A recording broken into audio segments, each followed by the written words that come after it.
August সোমবার রাখি পূর্ণিমা। এই রাখি পূর্ণিমাটাকে শ্রাবণী পূর্ণিমাও বলা হয়ে থাকে।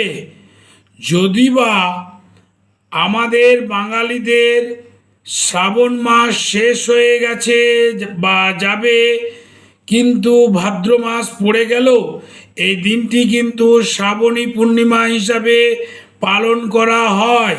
এই দিন বেশ কিছু শুভ মুহূর্ত বা শুভক্ষণ থেকে থাকে। এই দিনই গায়ত্রী মন্ত্রের উদ্ভব হয়।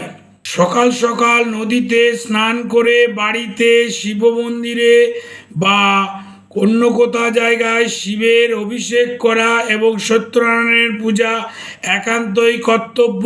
এবছর শুভ ক্ষণটি হচ্ছে সকাল 6:11 থেকে 9:22 পর্যন্ত, এবং তারপর টাইমটা রয়েছে 12:20 থেকে দুপুর 3:06 পর্যন্ত।